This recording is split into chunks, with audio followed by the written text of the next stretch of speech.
আসসালামু আলাইকুম সবাইকে। আরো একবার স্বাগত জানাচ্ছি আজকের অনলাইন ক্লাসে। আশা করছি তোমরা সবাই ভালো আছো, সুস্থ আছো। আমার কথা কি শোনা যাচ্ছে? আর আমার পেছনের হোয়াইট বোর্ডটা ঠিকঠাক তোমরা দেখতে পাচ্ছ কিনা আমাকে কেউ একটু কাইন্ডলি রেসপন্স করে জানাও। জি স্যার, দেখা যাচ্ছে। আচ্ছা। আর কথা ক্লিয়ার শুনতে পাচ্ছ তোমরা সবাই? জি স্যার, কথা একদম ঠিক আছে। আচ্ছা, ধন্যবাদ মিলি। তো আমরা আজকে সবাই জানি যে প্রতীকী যুক্তিবিদ্যার অনলাইন ক্লাস আমরা আজকে থেকে শুরু করতে যাচ্ছি। ইতিমধ্যে তো প্রথম পর্বের যে ইনকোর্স পরীক্ষা তোমাদের হয়েছে, এবং আগামী কয়েকদিনের মধ্যে সবারই দ্বিতীয় পর্বের ইনকোর্স পরীক্ষা হবে। এবং তোমাদের ইনকোর্সের সাথে সাথে অনেকের টেস্ট পরীক্ষা হয়ে যাচ্ছে খুব দ্রুত। তারপরেই তোমাদের ফর্ম ফিল আপের ডেট হবে। আমাদের হাতে খুবই কম সময় আছে। এই জন্য আমাদের এই কম সময়ের যতটুকানি সময় আছে এই সময়গুলোর সম্পূর্ণ সময়টা কাজে লাগাতে হবে ঠিকভাবে। যদি তোমরা ঠিকভাবে কাজে না লাগাও তাহলে কিন্তু তোমাদের জন্যই অসুবিধা। আর এই কারণে আমাদের কি করতে হবে? আমাদের এই যে সময়টা আছে এই সময়ের মধ্যে প্রতীকী যুক্তিবিদ্যা বা সিম্বলিক লজিক অনার্স তৃতীয় বর্ষের এই এই বিষয়টাকে আসলে হালকা ভাবে নেওয়ার কোনো সুযোগ নেই। কারণ আমি যদি আমার পাস্ট এক্সপেরিয়েন্স, পূর্ববর্তী অভিজ্ঞতা থেকে তোমাদেরকে বলি, তাহলে আমি আমার জানা মতে প্রায় প্রত্যেক বছর প্রায় 40% স্টুডেন্ট যারা পরীক্ষাতে অংশ নেয় তাদের মধ্যে অনেকে, তারা এরকম 40% স্টুডেন্ট অ্যাটলিস্ট তারাই প্রতীকী যুক্তিবিদ্যায় সাবজেক্টটাতে খারাপ করে, তাদেরকে 3বার অংশ নেওয়া লাগে। আর একটা ব্যাপার হচ্ছে, এখানে অঙ্ক না করে পাশ করার কোনো সুযোগ নাই, অঙ্ক তোমাকে করতে হবে। অঙ্ক ছাড়া তুমি এমনি লিখিত পরীক্ষায় খুব বেশি হলে তোমাকে গ বিভাগের একটা মাত্র প্রশ্ন থাকবে। প্লিজ সবাই একটু আনমিউট করে থাকো। গ বিভাগের একটা মাত্র প্রশ্ন থাকবে, সেটা হচ্ছে লিখিত, 10 মার্ক। আর মেবি একটা দুইটা হয়তো খ বিভাগের, তো 4 4, সেখানে 8 মার্ক। খুব বেশি হলে তোমার 18 নম্বর, বা ওইদিকে দেখা যাচ্ছে 10 মার্ক। তাহলে এখানে কিছু নম্বর আছে যেখানে হচ্ছে খুব বেশি হলে 20 25 মার্ক হয়তো তোমার রিটেন ইয়া হবে। কিন্তু এখানে এই 25 মার্ক লিখে কোনোভাবে পাশ করা সম্ভব না। এই জন্য আমাদেরকে সর্বোচ্চ সর্বোচ্চ প্রস্তুতিটা নিতে হবে প্রতীকী যুক্তিবিদ্যায়। তো আমরা আজকে থেকেই প্রতীকী যুক্তিবিদ্যা ক্লাসটা শুরু করতে যাচ্ছি। আমি পরিচয় পর্বে তোমাদের পরিচয় পর্বে যাচ্ছি না, আমি আস্তে আস্তে সবার পরিচয় নিয়ে নেব, জানতে পারবো। তো আমি আমার নিজের পরিচয় দিই। তোমরা হয়তো জানো যে আমি তোমাদের অনুপ স্যার। আমি সরকারি মাইকেল মধুসূদন কলেজে কর্মরত আছি, 34 BCS। এখন আমরা আজকে যে বিষয়টা নিয়ে আলোচনা করতে যাচ্ছি সেটা হচ্ছে প্রতীকী যুক্তিবিদ্যা। এই যে বিষয়টির নাম, যে বিষয়টির ক্লাসটা এখানে হবে সেটি হচ্ছে প্রতীকী যুক্তিবিদ্যা, যেটাকে কি বলা হয়, ইংরেজি নাম হচ্ছে সিম্বলিক লজিক। Symbolic logic. তাহলে সিম্বলিক লজিক মানে হচ্ছে প্রতীকী যুক্তিবিদ্যা। তো সাধারণ অর্থে, এবং এই বিষয়টার কোড হচ্ছে 23 17 05। তো এখন এখানে সাধারণ যুক্তিবিদ্যা, যেটা তোমরা অনার্স দ্বিতীয় বর্ষে পড়ে এসেছো, সেটি হচ্ছে যুক্তিবিদ্যা বলতে বোঝায় যা অবৈধ যুক্তি থেকে, যা যে বিদ্যা, যে বিদ্যা, যে বিদ্যা। স্যার, নোট করবো? হ্যাঁ হ্যাঁ, অবশ্যই তোমরা খাতা কলম নিয়ে একদম ক্লাসে যেভাবে তোমরা ক্লাস করো এটার সাথে কোনো পার্থক্য নাই। তোমরা মনে করো যে তোমরা আমার সামনে আছো, আমি ক্লাসরুমে তোমাদের ক্লাস নিচ্ছি, তোমরা সেভাবেই আমাকে ট্রিট করো, আমার লেকচারটা সেভাবে নাও। খাতা কলম নিয়ে ক্লাসটা করতে থাকো, কন্টিনিউ করো। দেখা যাবে যে আল্লাহ ভরসা তোমরা আহ, কোনো সমস্যা হবে না। তোমরা সুন্দরভাবে তোমাদের এই সাবজেক্টটা নিয়ে আর কোনো দুশ্চিন্তা থাকবে না। কেবল মাত্র আমি একটা জিনিসই তোমাদের কাছ থেকে চাই, সেটা হচ্ছে 100% অ্যাটেন্ডেন্স, এবং প্রত্যেকটা ক্লাসে যেন তোমাদের নিয়মিত উপস্থিতিটা থাকে। এটা যদি না নিশ্চিত করতে পারো তাহলে আমি আমি কিন্তু কিছু করতে পারবো না, স্যারও কিছু করতে পারবে না। হাজার শ্রেষ্ঠ অক্সফোর্ডের টিচার হলেও কিছু করা সম্ভব হবে না। তাহলে সাধারণ যুক্তিবিদ্যা বলতে যেটা বোঝায়, যে বিদ্যা অবৈধ যুক্তি থেকে, যে বিদ্যা অবৈধ যুক্তি থেকে কি করে, যে বিদ্যা অবৈধ যুক্তি থেকে বৈধ যুক্তিকে আলাদা করে, বৈধ যুক্তিকে আলাদা করে বা পৃথক করে, আলাদা করে বা পৃথক করে, তাকে কি বলা হয়? তাকে যুক্তিবিদ্যা বলে। সাধারণ অর্থে যুক্তিবিদ্যা বলে। এখন কথা হচ্ছে প্রতীকী যুক্তিবিদ্যা। তোমাদের অনার্স সেকেন্ড ইয়ার মানে সাধারণ যুক্তিবিদ্যা নিয়ে আলোচনা করা হয়েছে, কিন্তু অনার্স তৃতীয় বর্ষে তোমাদের যে বিষয়টা রয়েছে সেটা হচ্ছে প্রতীকী যুক্তিবিদ্যা। তো অ্যাকচুয়ালি প্রতীকী যুক্তিবিদ্যা, প্রতীকী যুক্তিবিদ্যা হচ্ছে যে বিদ্যা প্রতীক প্রবর্তনের মাধ্যমে, প্রতীক, সবাই নোট করো আমার সাথে সাথে, প্রতীক প্রবর্তনের মাধ্যমে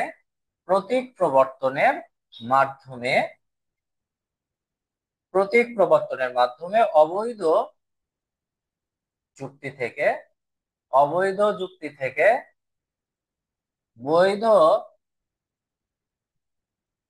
যুক্তিকে আলাদা করে, তাকে কি বলা হয়? তাকে প্রতীকী যুক্তিবিদ্যা বা সিম্বলিক সিম্বলিক লজিক বলে। তো সাধারণ যুক্তিবিদ্যা আর প্রতীকী যুক্তিবিদ্যার পার্থক্য কি? মানে সাধারণ যুক্তিবিদ্যাকে ভাষার মাধ্যমে যুক্তিকে উপস্থাপন করে বৈধ যুক্তি থেকে অবৈধ যুক্তিকে কি করা হয়? আলাদা করা হয়।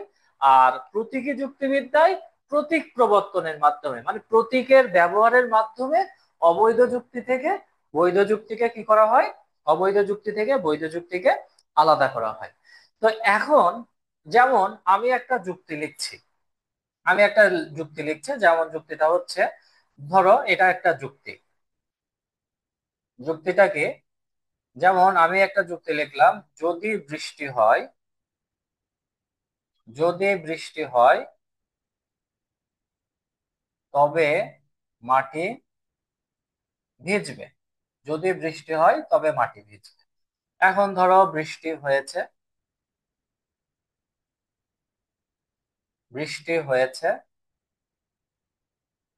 অতএব মাটি মাটি ভিজেছে।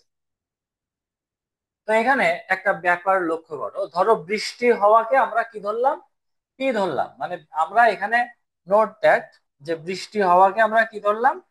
বৃষ্টি হওয়াকে পি ধরলাম, আর মাটি ভেজাকে কিউ ধরলাম। মাটি মাটি ভেজা এই জিনিসটাকে কিউ ধরলাম।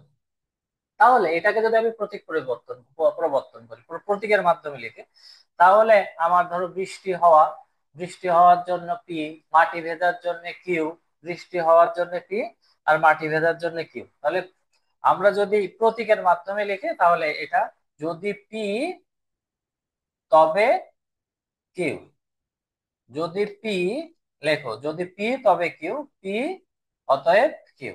এখন প্রতীকী যুক্তিবিদ্যায় যদি তবের জন্য আবার একটা প্রতীক আছে, সেটাকে বলা হয় এমপ্লাইজ। তার মানে এটা আরো আর এক প্রতীকের মাধ্যমে আর একটু ভালোভাবে লিখলে, পি এমপ্লাইজ কিউ, পি অতএব কিউ।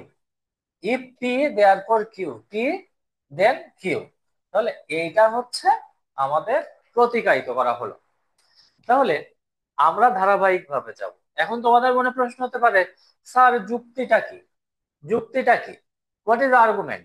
তাহলে যুক্তি হচ্ছে যখন আমরা অনুমানকে ভাষার মাধ্যমে প্রকাশ করি তখন তাকে যুক্তি বলি। আজকে আমরা জাস্ট ইন্ট্রোডাক্টরি আলোচনা করব। আজকে আমরা অঙ্কে যাব, কিন্তু আজকে আমাদের মেইন ফাউন্ডেশনটা হচ্ছে যুক্তিবিদ্যা সম্পর্কে। এখন যুক্তিবিদ্যা সম্পর্কে যদি আমরা জানতে চাই, তাহলে যুক্তি সম্পর্কে, যুক্তিবিদ্যা মানেই তো যুক্তি নিয়ে আলোচনা করে, তাহলে যুক্তি জিনিসটা কি সেটা শিখতে হবে। তাহলে এখানে দেখো, যদি বৃষ্টি হয় তবে মাটি ভিজবে, বৃষ্টি হয়েছে মাটি ভিজেছে, এটা সাধারণ অর্থে সাধারণ যুক্তিবিদ্যায় যুক্তিকে ভাষার মাধ্যমে প্রকাশ করা হবে। আর প্রতীকী যুক্তিবিদ্যায় কিভাবে প্রকাশ করা হবে? প্রতীক প্রবর্তনের মাধ্যমে। If P therefore Q, P therefore Q.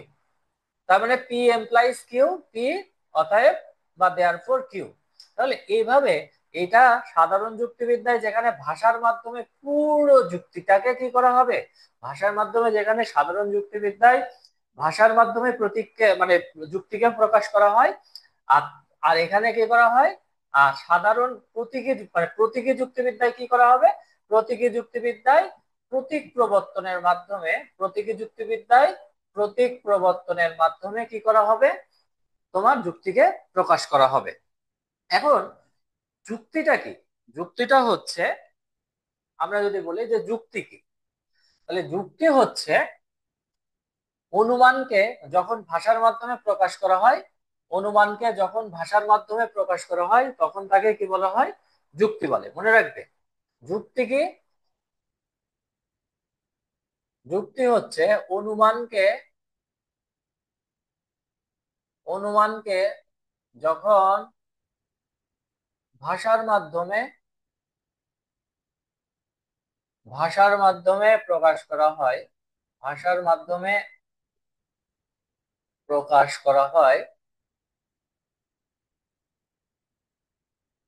তাকে যুক্তি বলে।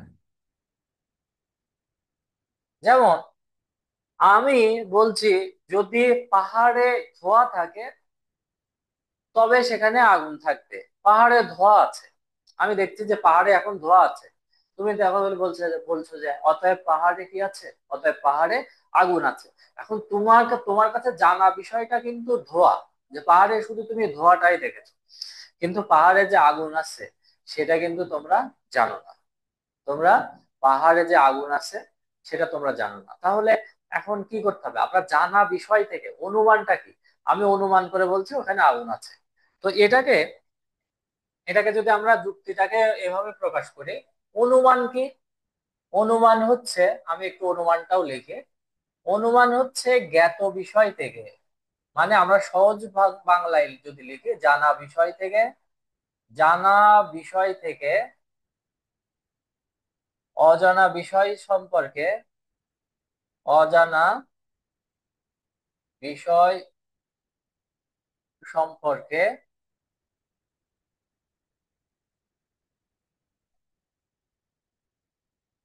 সিদ্ধান্তে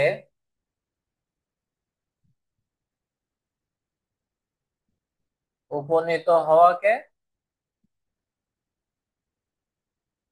অনুমান বলে। মানে জ্ঞাত বিষয় থেকে অজ্ঞাত বিষয় সম্পর্কে কোনো সিদ্ধান্তে উপনীত হওয়াকে অনুমান বলে।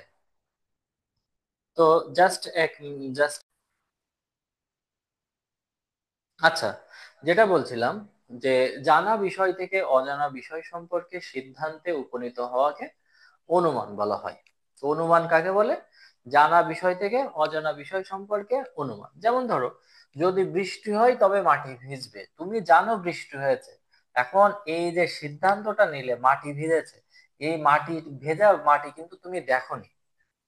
তুমি 10 তলা বিল্ডিং এর উপরে শুয়ে আছো, শুয়ে দেখছো যে বৃষ্টি হচ্ছে, তবে তুমি এটা জানো যে বৃষ্টি হলে মাটি ভেজে, কিন্তু বৃষ্টি হচ্ছে এটা তুমি দেখেছো, এটা তোমার জানা বিষয়। তো এই জানা বিষয় থেকে অজানা বিষয়ের যে সিদ্ধান্তটা নিলে সেটা হচ্ছে মাটি ভেজা। এই মাটি ভেজা, একটা, এটা হচ্ছে অনুমান করলে তুমি।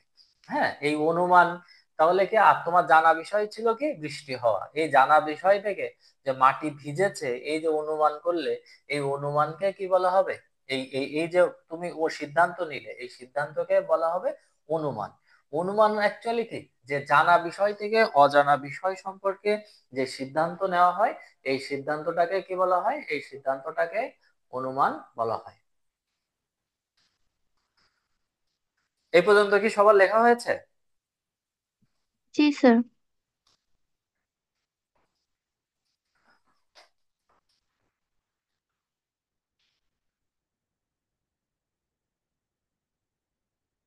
তো এখন আমরা প্রতীক কি জিনিস, হ্যাঁ, প্রতীক কি, প্রতীক সম্পর্কে জানবো, যেহেতু প্রতীকী যুক্তিবিদ্যা।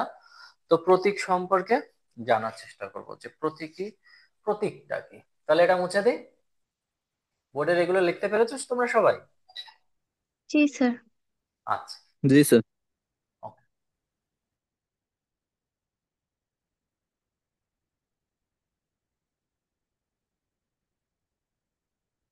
হুম, তো প্রতীকী যুক্তিবিদ্যায় প্রতীক,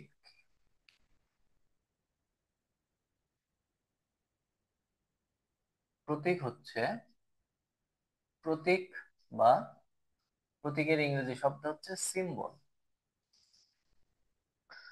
সাধারণত কোনো কিছুকে, আমার সাথে সাথে সবাই লেখো, কোনো কিছুকে সহজে, কোনো কিছুকে সহজে নির্দেশ করার জন্য, কোনো কিছুকে সহজে নির্দেশ করার জন্য ব্যবহৃত বা কথিত চিহ্নকে চিহ্নকে প্রতীক বলে। কোনো কিছুকে সহজে নির্দেশ করার জন্য ব্যবহৃত বা কথিত চিহ্নকে প্রতীক বলে। যেমন আমরা এই, এটাকে কি বলি? এটা হচ্ছে, এই চিহ্নটা কি, এটা হচ্ছে সঠিক। যেমন কেউ যদি ঠিক হয় তাহলে আমরা সঠিক লিখি। আবার এটা কি, এটা হচ্ছে ক্রস, তার মানে কি, এটা হচ্ছে ভুল।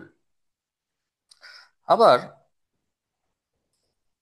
প্রতীক, প্রতীককে কয়েকটি প্রতীক যখন ব্যবহার করা হয়, তো প্রতীকের যেমন পাটিগণিতে বেশ কিছু চিহ্ন আছে, যেমন যোগ, বিয়োগ, গুণ, ভাগ। এগুলো কিন্তু প্রত্যেকটা এক একটা, এগুলো কি এক একটা প্রতীক না? এটা কিসের প্রতীক? এটা যোগের প্রতীক না? জি এটা স্যার। কিসের প্রতীক? এটা হচ্ছে বিয়োগের প্রতীক, যোগের। মাইনাস। আবার এটা কি, এটা গুণ। আর এটা হচ্ছে ভাগের প্রতীক। এখন প্রতীককে দুই ভাগে ভাগ করা যায়। কয় ভাগে? সাধারণত অনেকগুলো ভাগে ভাগ করা যায়। প্রতীককে দুই ভাগে ভাগ করা যায়। কি কি? একটা হচ্ছে শাব্দিক প্রতীক। প্রতীককে কয় ভাগে ভাগ করা যায়? প্রতীককে দুই ভাগে ভাগ করা যায়। একটা হচ্ছে শাব্দিক প্রতীক, শাব্দিক প্রতীক। আরেকটা হচ্ছে অশাব্দিক প্রতীক, অশাব্দিক প্রতীক। শাব্দিক প্রতীক কোনগুলো? মানে যেখানে আসলে যখন কোনো শব্দকে কোনো কিছুর প্রতীক হিসেবে ব্যবহার করা হয়। শাব্দিক প্রতীক কোনগুলো? যখন কোনো, যখন কোনো শব্দকে কোনো কিছুর, যখন কোনো শব্দকে কোনো কিছুর প্রতীক হিসেবে ব্যবহার করা হয়, তখন তাকে কি বলা হয়? যখন কোনো শব্দকে কোনো কিছুর প্রতীক হিসেবে, প্রতীক হিসেবে ব্যবহার করা হয়, প্রতীক হিসেবে ব্যবহার করা হয়, তখন তাকে কি বলা হয়? শাব্দিক প্রতীক ব্যবহার বলা হয়। যেমন সাপোজ এইটা চয়াকার অন্তস্থ ইয়াকার রা, চেয়ার। চেয়ারটা কার?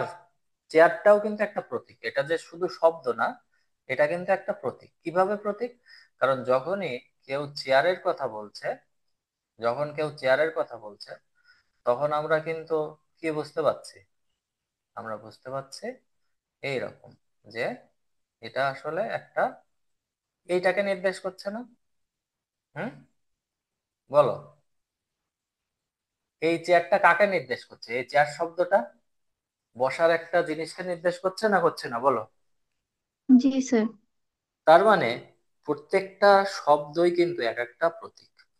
প্রত্যেকটা শব্দই এক একটা প্রতীক। যেমন আমি যদি বলি নীলি, নীলি বলতে অনার্স তৃতীয় বর্ষে একজন ছাত্রীকে, এমএম কলেজের একজন ছাত্রীকে বোঝাচ্ছে, একটা নির্দিষ্ট করছে। তার মানে নীলি নামে, মানেই হচ্ছে অনার্স তৃতীয় বর্ষের দর্শন বিভাগের একজন ছাত্রীকে বোঝাচ্ছে, তার প্রতীক নীলি।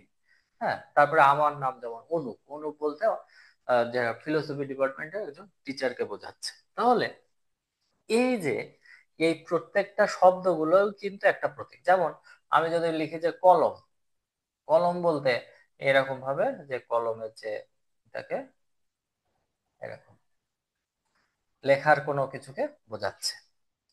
তাহলে এইগুলো হচ্ছে শাব্দিক প্রতীক। আর অশাব্দিক প্রতীক কোনগুলো? অশাব্দিক প্রতীক হচ্ছে তোমার যেটা বোঝাচ্ছে যে অশাব্দিক প্রতীকগুলো কোনগুলো, সেটা হচ্ছে যে শব্দ ছাড়া আমরা অন্য কোনো চিহ্নকে, শব্দ ছাড়া, শব্দ ছাড়া যখন আমরা অন্য কোনো চিহ্নকে প্রতীক হিসেবে ব্যবহার করি, প্রতীক হিসেবে ব্যবহার করি,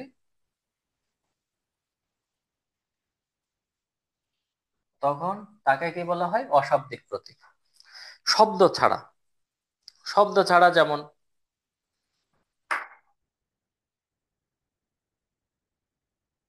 শব্দ ছাড়া প্রতীক কোনগুলো? শব্দ ছাড়া প্রতীক যেমন হচ্ছে যোগ, বিয়োগ, গুণ, ভাগ। এগুলো কি? এগুলো কিন্তু শব্দ ছাড়া প্রতীক। এগুলো শব্দ ছাড়া প্রতীক না? হুম, বলো। এগুলো কি? এগুলো জি তো, স্যার। এগুলো তো কোনো শব্দ না। এগুলো হচ্ছে, শব্দ। এগুলো শব্দ ব্যতীতই প্রতীক। যেমন হচ্ছে আমরা প্রতীকী যুক্তিবিদ্যায় যেগুলো ব্যবহার করা হয়, যেমন ডট, ইমপ্লাইজ, ভেল, ইকুইভ্যালেন্স, নেগেশন, এগুলোও কিন্তু প্রতীক। এটা এবং কে নির্দেশ করে, এটা যদি তবে কে নির্দেশ করে, এটাকে অথবাকে নির্দেশ করে, এটা সমমানকে নির্দেশ করে, আর এটা না বা নয়কে নির্দেশ করে। তাহলে এইগুলো কিন্তু শব্দ ছাড়াই প্রতীক। এখানে যেমন চেয়ার, টেবিল, কলম, বই, খাতা, চেয়ার, টেবিল, কলম, বই, খাতা, এগুলো এক একটা জিনিসকে নির্দেশ করছে। আর এখন যোগ, বিয়োগ, গুণ, ভাগ, ডট, ইমপ্লাইজ, ভেল, ইকুইভ্যালেন্স, নেগেশন, এগুলো কিন্তু এক একটা আহ মানে এক একটা জিনিসকে নির্দেশ করছে, কিন্তু এগুলো শব্দ না, এগুলো হচ্ছে চিহ্ন। তাই বলা হয়েছে শব্দ ছাড়া যখন আমরা অন্য কোনো চিহ্নকে প্রতীক হিসেবে ব্যবহার করি, তখন তাকে কি বলা হয়? তাকে কি বলা হয়? অশাব্দিক প্রতীক বলা হয়। তো এখন আরো অনেক ধরনের প্রতীকের শ্রেণীবিন্যাস রয়েছে। তো তার মধ্যে আমরা একটু প্রতীক লিপি, যুক্তিবিদ্যায় যে প্রতীক লিপিগুলো তোমাদের জানা দরকার, সেইগুলো আমি একটু লেখার চেষ্টা করছি। এখন কি তুমি লিখতে পেরেছো?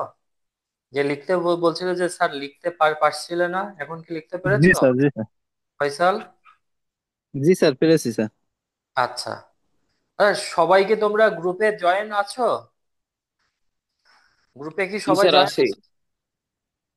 ওকে, আচ্ছা,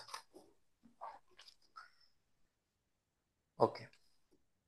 তাহলে এই পর্যন্ত তো তোমাদের লেখা শেষ হয়েছে, রাইট?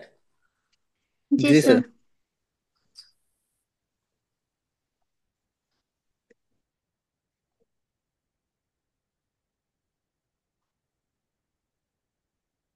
ওকে, আমাদের আর দেখা যাচ্ছে 2-3 মিনিট সময় আছে। তা আমরা ইয়া করি, যেহেতু আর সময় কম আছে, 40-এ আমি বিরতি দিতে চেয়েছিলাম, তো 40-এই দিয়ে দেবো। এরপরে আমরা একটু প্রতিক্লিপি নিয়ে আলোচনা করব।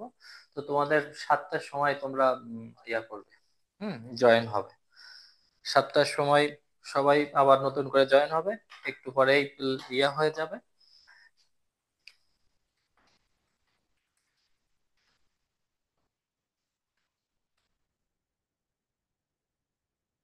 তোমরা সবাই 7টার সময় জয়েন হবে, হ্যাঁ? এখন একটু একটু পরে লিঙ্ক এটা ইয়ে হয়ে যাবে। তোমাদের 20 মিনিট বিরতি। তো 7টার পরে আমরা, স্যার আমাদেরকে কি আবার নতুন করে লিংক দেওয়া হবে নাকি হচ্ছে যে আমরা আবার সেম লিংকেই জয়েন করব? সেম লিঙ্কে জয়েন করতে পারবে 7টার সময়। তারপরেও আমি লিঙ্ক দিয়ে দেবো। আর অনেকে তোমরা ইয়াতে আছো, বাইরে আছো, কারণ ওই যে তোমাদের যে আহ, যেটা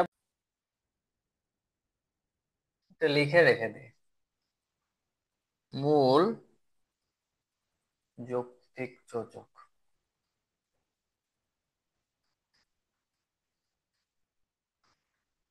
প্রতীক চিহ্ন,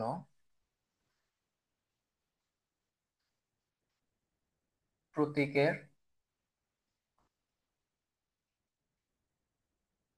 নাম, এবং ও আর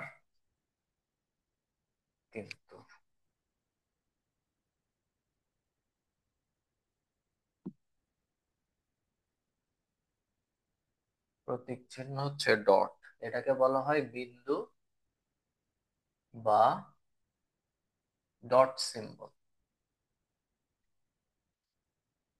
এটা হচ্ছে যদি, তাহলে, এটার জন্য ইমপ্লাইজ।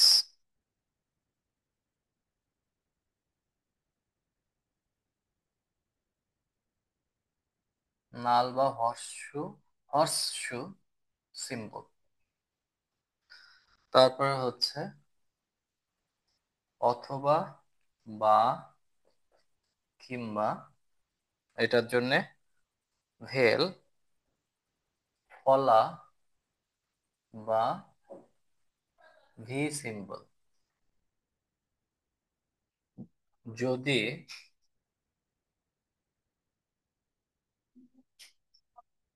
এবং কেবল যদি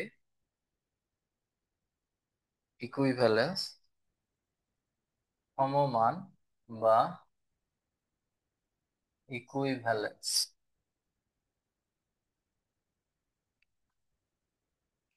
না নয়, তার জন্য ঢেউ, ঢেউ বা কার্ল সিম্বল। তো এটা আমি জাস্ট লিখে রাখলাম। তো ঠিক আছে, তোমাদের আহ নামাজের বিরতি 20 মিনিট, 20 মিনিট বিরতি। ঠিক 7টার সময়, জাস্ট শার্প 7টার সময় আবার লিংকে ক্লিক করবে। 7টার সময় লিংকে ক্লিক করবে, হ্যাঁ।